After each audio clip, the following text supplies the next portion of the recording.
We are live, it looks like. So we can go ahead and get started. I want to be mindful of everybody's time. So I first want to thank everybody for joining us today. We're very excited. Oh, wait, hold on one second. Now we can start. Thank you everybody for joining us today. We're very excited to have Chance Smith with us to be our speaker this week. Welcome back. We've had a little bit of a hiatus on these webinars, but we're excited to be back. As a reminder, if you have any questions, use the Q&A feature at the bottom of the screen, or you can use the chat feature. We will definitely get to answer all your questions. But I'll go ahead and turn it over to Chance, let him get it started, and I'll be back with you at the end.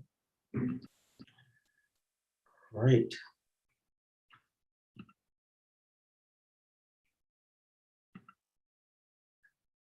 All right, let me get started here. So, all right, I'm Chance, co-founder of Go Now. I appreciate everybody taking the time here today. I know it's probably been a busy week for everyone, busy month with COVID and everything. But I graduated from Radford in 2012. First off, I want to thank Michelle, Frank, and all the other staff for this opportunity. Feel free to drop your questions in the chat as we go on. Questions. The more, the merrier. But we'll save some time at the end, and I'll answer what I can. But I want to tell you all about what I call the art of making connections as it pertains to my journey. And so here's just a quick overview of some of the things we're going to cover. It's understanding connections, utilizing connections, external and internal connections, and relationships and connections to grow your business. And so I want to tell you all about my journey and how I got to where I am today by understanding the art of making connections. And so just imagine a kid who just wants to play basketball and with no real plan, kind of going through the motions. But this is the information that nobody ever really told me. So in order to know me, you have to know where I come from. So shout out my parents. I grew up in Roanoke, Virginia, typical mid-sized community. And my parents were both collegiate athletes. My father was a big-time high school football coach in the Roanoke area. Saturdays were actually spent most of the time either watching college football or going up the road to Virginia Tech for a game. So it's definitely some good times. And in order to understand how I'm able to do this with the art of making connections, I had to see how my parents did it. So we had the best tickets to everything, whether it was like an event, whether it was music, a sporting event. I got to meet some of my idols, and I started to wonder like how we were getting to do all of these things. I never witnessed any like money transaction or standing in lines paying for these experiences. But I would always remember my parents would respond, just treat people the right way. So I guess that kind of stuck with me. And I knew what I wanted to just keep experiencing what I always knew to be normal. And going along, so my mom, she worked her typical 9 to 5, but my dad was in the school system. So he got out of school around 2:45, and I would get dropped off over at his school. And that's me and my dad right there. Some of my trophies. But what he would do is I would get dropped off at his school. I would have a basketball in my hand, not going anywhere near the football field or the weight room. As you can see, I was very small. So my dad let me hang out in the gym. I was all about like 8 years old. And what I realized about the gym at his school is this is where a lot of cultures and backgrounds merge. So everybody from waiting for the school bus, getting ready for practice, just hanging out after school. This is where all of these people just kind of hung out and chilled. My dad would say, don't be running your mouth when you're in there. So I may have asked a few questions as all kids do. But I would really just sit back and observe how others interacted who were twice my age. I was actually kind of scared to talk because one of these teenagers who were 3 times my size could actually probably beat me up. So I was just known as the coach's son that would be in there shooting, and I would occasionally get asked a question, and I would respond very short and politely and ask them a question about something that I observed they were good at, and then I would go back to shooting basketball. My dad would get messages saying, "Yo, coach, your son is chill. He's cool. I wish I was still that cool, but that was some of the things my dad would relate to me. And as I can remember, I don't remember even like meeting or interacting with a lot of these people, but that was the response my dad was getting. And later on in life, I realized what I was actually doing was beneficial. So it was being a good listener, understanding these people as well as the tendencies that they had, no matter their background. What I saw as short, polite answers or gestures was actually an introduction to someone feeling open arms and a connection to me. So I was finding that point of commonality between people and seeing how your understanding of what they do or where they come from can be exposed in a positive form. And this goes to my basketball. Everybody goes through a lot of the same things when they're in high school. You have your certain clique of friends. You start venturing out. You get your license. Your parents are on you about making the right decisions. I know many of us may not listen. I didn't listen like I should have. But in my earlier AAU days, as you can see here, this is me on the corner with the trophy, one of the smallest guys. I met one of my best friends during this time frame. We met at a basketball camp in 6th grade. And we really connected outside of sports when we started hanging out, spending time fooling with like creating music and just learning new technology. Our friendship grew along with our friendship with another friend of mine who is one of our teammates in this photo here. He was almost 7 foot tall. That's him in the center above my dad. And we actually decided to form a group. So no, it wasn't a band, wasn't a singing group or wasn't anything like that, but we actually would dress up as clowns and dance at kids' birthday parties who were kids of our parents' friends. And so with that being said, as that grew, we decided to evolve that from not only just dressing up and doing that, but we said, let's put all of our connections together and start throwing parties. And so that's in this photo right here. You can see us at our parties, but our first party absolutely flopped. We probably had 5 people there, including us. We went back to the drawing board to see how we'd be able to tap into our parents' network. So not their wallet, but their network, and saw that we could actually get event space for cheap at the local university or local college, which is Roanoke College, if you all are familiar. And this was a centralized location for everyone that we plan to invite. So we did this through, which it's kind of funny. We did this through like MySpace, which was popular during the time, phone calls, limited text because we didn't have unlimited texting when I was in high school, and word of mouth. So through persistence and actually understanding what other high schoolers wanted in the area, we saw success and like got hundreds of high schoolers to come party with us. I later understood this to be utilizing my connections. And these immediate connections actually gain more connections. And in today's digital age, this is more important than ever because I feel like the social media that is out there is a lot better than what we had. So Instagram, Facebook, Snapchat, TikTok, all of these things are actually platforms you can utilize and take action on now by staying in contact with these connections and seeing how you can add value to what they're doing. And so now let's fast forward to Radford. In school, I was the socialized king. So quick note, I had some pretty cool roommates. We all had the same common goal, which was let's have fun while we're here. So that's them in the picture here. That's 3 of my other roommates. I had 1 more. But I actually found myself getting invited to other universities and major cities because we would have so many people come over to our house who actually went to different schools. And this is important here.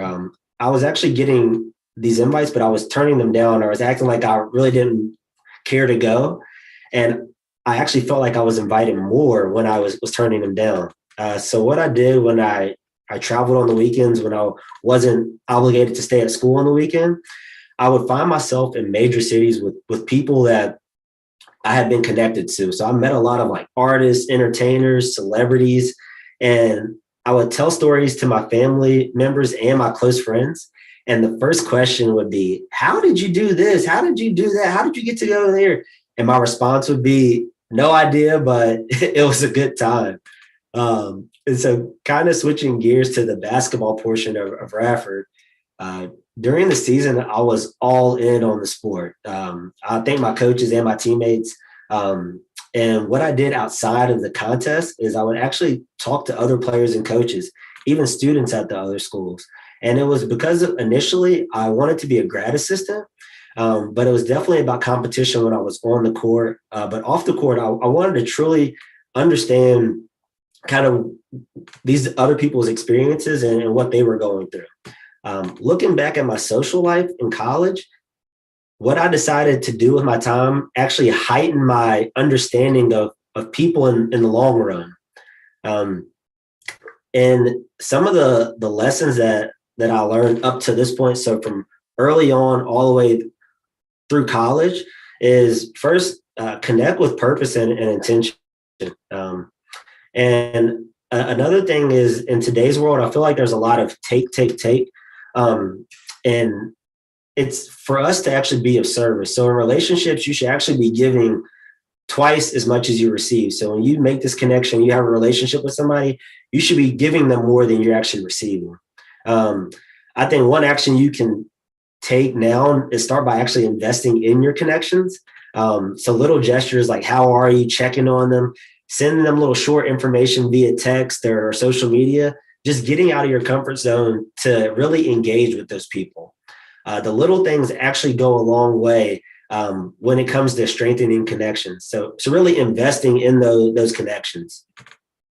And here's the after college. I know a lot of people may be able to relate to this. So after school, I honestly had no idea what I wanted to do. I didn't know where I wanted to go or where I was going to end up. I was connected to a few people down in Charlotte. So 2 weeks after graduation, I actually landed a job in marketing. And all I did in the interview was talk about sports. I have no idea how I got the job at the time. But this actually opened my eyes because I was connected to quite a few people in Charlotte. And I was going out with them on the weekends and sometimes during the week. And I saw a bulk of my time outside of that was actually spent with my team at work. And I took the only approach I knew, which was I tried to find that commonality between myself and my team members at work. And I also would meet with other teams to see how this whole job thing worked because it was my first job. Throughout that, I found a lot of people had common interests from like social interests to even basketball, which actually segues into what I did during my time when I was working. Actually was getting invited to an invite-only pickup game with the CEO and other executives of the company 2 times a week.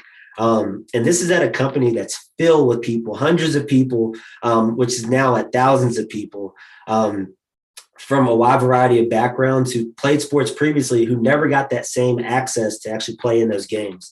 And I found myself hanging out outside of work with my team members.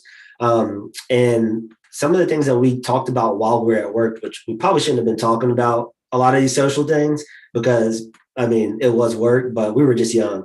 And these were very well-versed people who were on my team. They came from very prestigious universities and schools. And through our conversations, I realized they were all yearning for this social element in life that I didn't really understand because this is what I've always really done.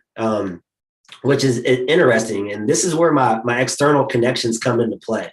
And simply put, that's my network.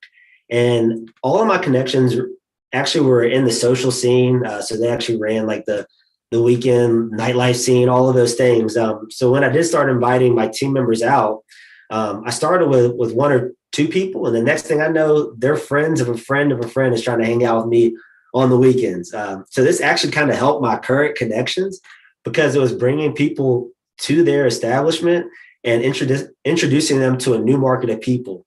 And for my connections at work, this was giving them one thing, which was simply put as just happiness. They're excited to be there and they love to do it every weekend. And how I did this is I actually made connections and I understood the problem or issues that my connections were facing. And I just saw that commonality and how I was actually able to add value. And that's what goes into this statement. Your network is your net worth. I can't say that enough. Your network is your net worth. This opened up so many doors for me indirectly, still not knowing what I really wanted to do in life, which kind of segues into this short video I'm going to show you. It's a 1-minute video, but really talks about like true self and meaning there. Just check this out. Human beings are disconnected from their own true self. The senses, the mind, the intelligence requires to be in harmony with the heart and with the living force within the heart, which we call the soul or the spirit. And when we understand the sacredness, the beauty, the eternal nature of our own spirit, then we can recognize it in creation and we can recognize it in others. When we don't realize, experience, perceive the sacredness of our own true self, then our perception is an illusion of the world. But when we understand who we are and understand our harmony and relationship with the world around us and the people around us, then we're actually seeing everything as true. And that's from one of my favorite podcasts, Impact Theory. You all should actually check that out. It talks a lot about true self and internal connections. And this is where I get to something that I call me search. So not research, but actually me search. This is where the tables turn. So I did a lot of questioning. I think I talked about that before, sitting back, listening, understanding others. But there came a time where the light was actually shining on me. As others began to grow around me, I had a moment where I actually had to ask myself, like, what would I rather be doing? What brought me here today? And what is my purpose? And what's the legacy I want to leave? I had a certain level of introspection where I tried to find the connection within me. Yes, I looked at what I was doing and I know there was more for me. So I was doing the same process, but it was actually getting the same result. This is when I started to kind of tap into things that not only stimulated ideas for me, but also ask myself tough questions. So I went back to those values that were instilled in me from my parents. Treat people the right way. And I followed up with asking myself, how can I treat people the right way when I don't fully understand them? Better yet, understand myself. And I say all of this to say where I really started understanding who I was and the connection within me. The outcome is going on a search for information about yourself and what you encounter can lead to deeper connections as you have more of an understanding of your true self and your experiences. So some of the best practices I did to do this is I created daily habits. So consuming articles, podcasts as the one you just saw a clip of, interviews, and just random information I would look up to formulate these ideas. And then also from an external side, so I make sure I engage in some form of like physical fitness, yoga, and even like meditation, because I know that calmness actually helps stimulate the best ideas for me. And so making sure everything from like food and water perspective, I was putting the right things inside of me to keep this engine going that's going to continue to stimulate these ideas. I mean, it's all connected. So everything from external to internal, it's all connected. And here's another video I have. It's actually just a quick 20-second clip of a conversation of someone who actually, myself and my co-founder now, we actually used to listen to a lot of his music and we still do till this day. But listen to what he says in this quick 20 seconds. It's very valuable. You know, money it's not even real. You know, it's not even backed by anything. I don't want to like go too far into that. But when you unprogram yourself, you see that there's other forms of currency now. Like relationships are a more important currency than money itself. And that's coming from a guy who was now, I think, reported to be worth 6.6 billion. So he must know something. And so this transitions to the next phase of my life. I took a leap of faith.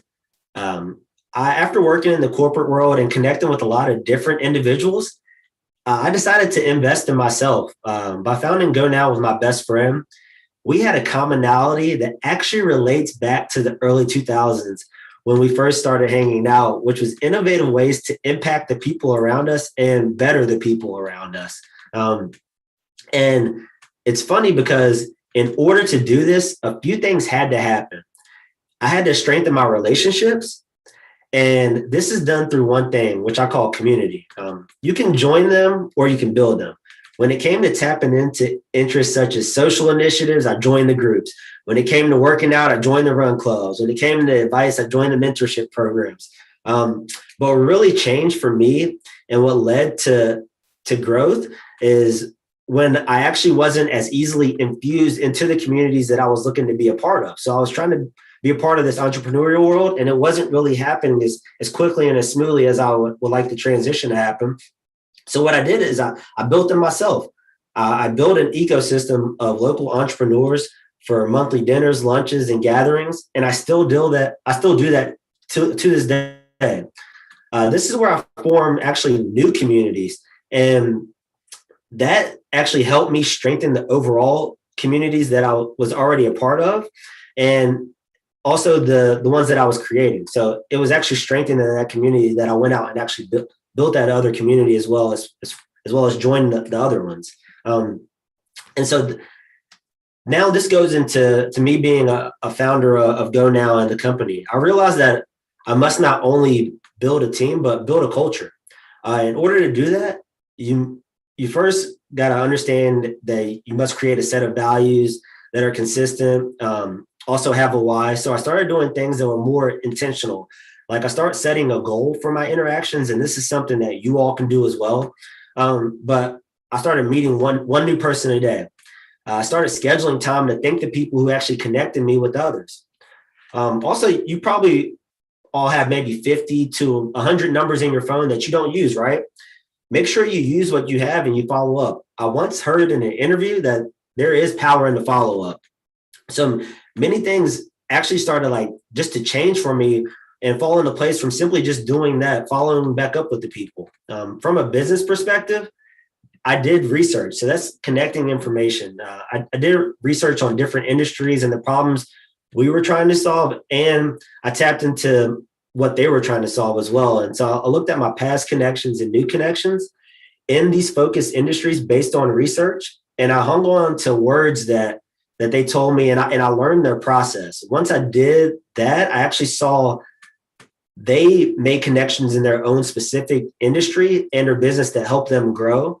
And that's when we really went back to the research table of understanding our business. So this is actually how connections played a part and the industry overall. And we looked at our business and the industry overall and what we were trying to accomplish. And we looked at the parallels and the synergies between these connections. So the ones that we had researched and the ones about our company as well. And going through this process, we were able to make the connection.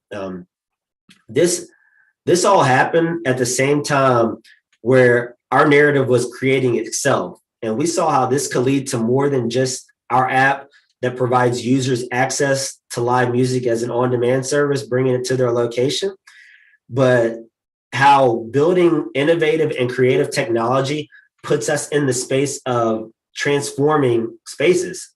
We began to see how this would actually lead to more career opportunities for other people and how it could grow businesses and boost the overall economy, essentially transforming communities and cities around the country as we scale our company Go Now. And I really want to harp on this statement. I know I mentioned it on the last slide, but there's power in the follow-up. Plan for it, make time to follow up, and really invest in this. This has been so beneficial in my journey, just from simply like following up with people. And I want to leave you all with some final thoughts as I finish up. I think everybody's heard this example before, but deals are done on the golf course.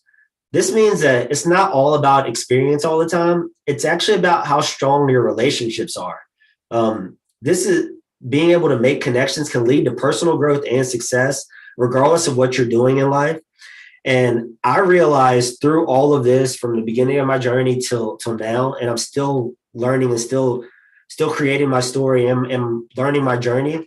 But I realized that my duty on this earth is actually to use my blessing to easily being able to make connections to serve others by giving them access and bridging gaps to provide opportunity for all. And that's actually how I can make a change in the world overall.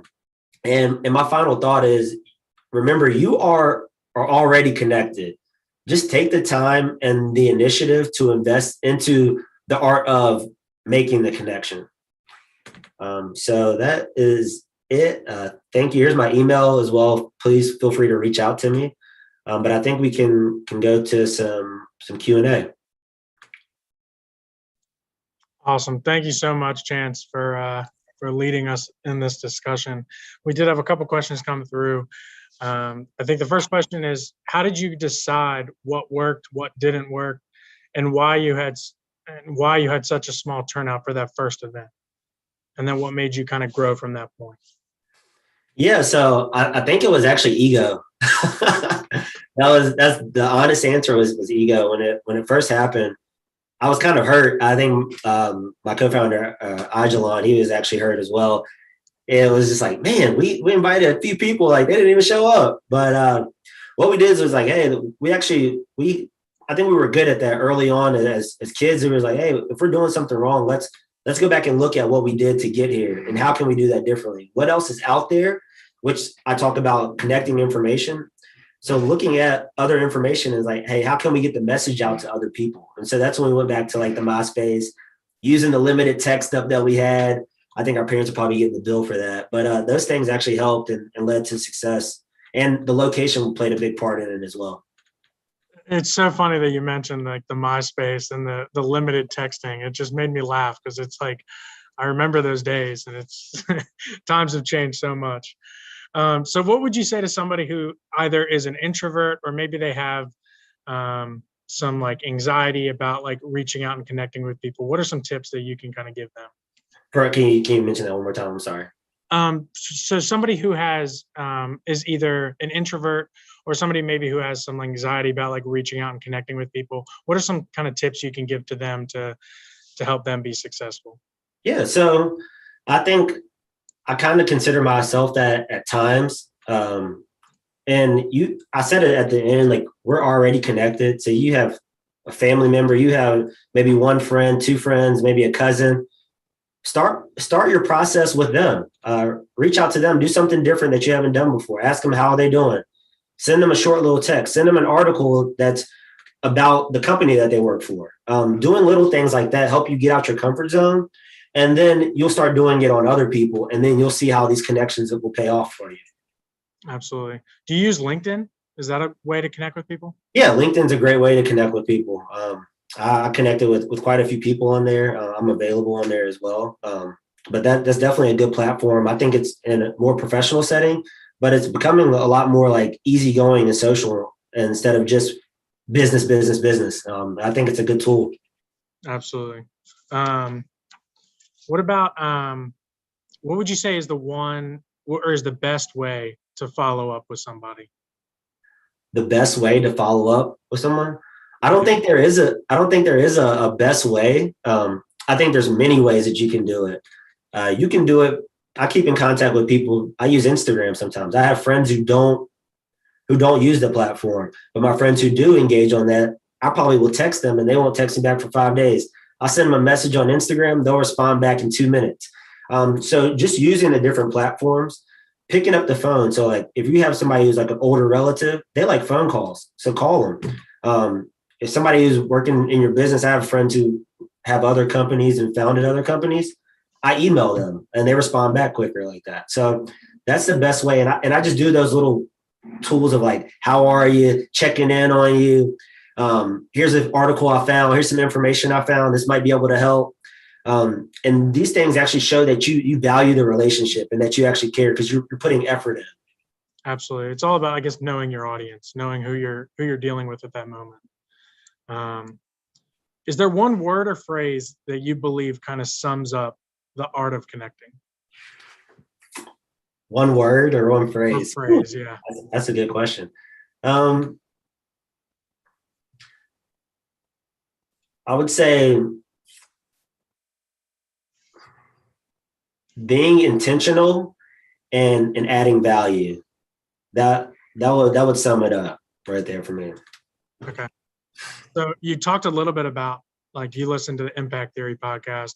Are there other podcasts or maybe books or anything that you recommend people to kind of get some more information? Yeah. So impact theory is actually one of them. How I built this was actually introduced to me a few years back, which is good if you're starting something or building a business. Also listen to like different TED Talks as well too, because you can get a lot of random information about industries and visions of where things are going. And so that I haven't really looked at a lot of books, but I've looked at a ton of podcasts and interviews. And those are the three right there, I think, that are going to get you off to a good start. Okay. So just had another question come through. What has been the most difficult part of your journey in transitioning to a more growth mind state, and being more open to pushing yourself to be intentional in learning about new topics? Yeah, I think it was just continuing to evolve and change. In the world of entrepreneurship, things are always changing. People get married to ideas or a way of life or the way that they're going to do something, and that could change tomorrow. I think everybody saw this with COVID, and they had to adapt quickly. And I think that's been one of the things that I've done a good job with and still need to get a lot better at. And my co-founder has done the same thing as well. He's great at it, where we're always ready for change. We stay nimble, and it's almost like playing basketball. I related back to that.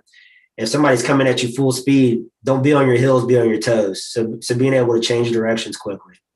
Right. So can you give a little you talked about it for a minute, but can you give a little pitch about like what your company exactly is and what you guys do? Yeah. So GoNow is actually an app that allows you to bring your own personal musician to your location on demand.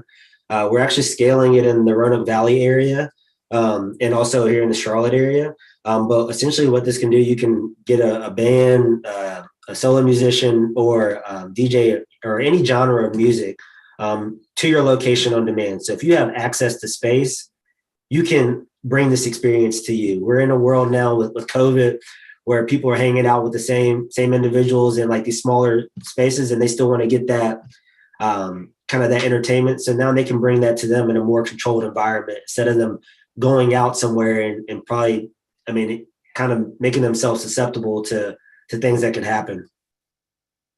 Gotcha. So another question, what are some personal qualities that you think make you good at what you do? And were there any qualities that you kind of had to focus on and beef up en route to becoming successful? So I wouldn't say I wouldn't call it success. I would say that I'm working on myself every day. I think I have a lot of like soft skills, and my understanding of like the world that's around me is something that I've been really good at starting from early on in life to later on. Some of the things that I could get better at is I can get more uncomfortable. So I can reach out more. I can put myself in positions or go to different things or experience different things that I would maybe not normally engage with. And I think this time has actually helped me a lot because I was so focused on gym, basketball when it was a thing. Now I probably haven't shot basketball in a year, 2 years, but like I was so hyper focused on going through this routine. And now I'm just like going on hikes, playing tennis. You might catch me at the park eating something. Like I would never be outside before that. So like, it's just different things that I've actually exposed myself to. I think actually help overall. Absolutely. Gosh, we got a big one coming in.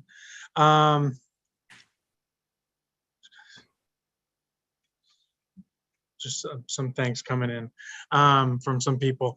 So I wanted to think that was, I had another question. What have you been able to utilize your alumni network to kind of help grow not only your business, but help kind of grow as a person? Yeah, I always reach out to people that went to school with me and people who weren't in school with me at the same time, but also reach out to that network all the time. I think it's so crucial to not only give back to your school, and I talked about giving in the presentation, but also like reach out to the people that you're connected with. I think when this was posted, I had a lot of people who reached out to me that I went to school with that I haven't talked to in a long time. And it just reminded me like, hey, I need to follow up with these people. And even a teammate that played with me, Blake Smith, like we get dinner, we go get lunch. He comes to my office, we work together, or I'll go to his space, we'll work together. And so just keeping the lines of communication open and continuing to connect. Awesome. Well, I think that is all the questions that we have, unless somebody else has another one that comes through in the next minute or so. I do want to give a quick plug. We will be back on April 14th at 2 p.m. with Tom Lillard. He works in our Office of University Advancement on campus, and he's going to kind of talk about planning your legacy and how Radford can kind of be a part of that. And then, as always, if you guys need anything from us, feel free to reach out, phone, email, check in with us on social media. We're always doing some giveaways. We got a lot going on social media, so definitely follow us on all of our platforms. I want to say thank you again to Chance for taking his time today with us, and thank you to everybody for joining us. This will be posted on our alumni website, so you'll be able to catch the recording there if you missed the beginning, or you just want to kind of come back and maybe get Chance's contact information, you want to reach out to him. You can also do that as well. So thank you, everybody, and we will see you again next time. Thank you. Thanks, Chance.